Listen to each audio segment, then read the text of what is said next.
आपण रोज 5-6 तासच झोपता का?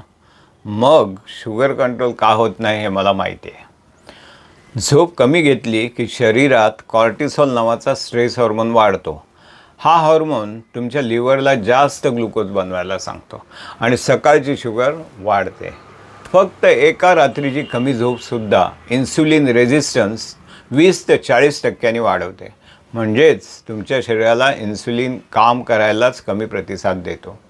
त्यातच झोप कमी, भूक जास्त, गोड कार्बची इच्छा आणि डायबिटीस अजूनच बिघडतो. म्हणून शुगर कंट्रोल करण्याकरता 7 ते 8 तासांची झोप ही औषधा इतकीच महत्त्वाची आहे.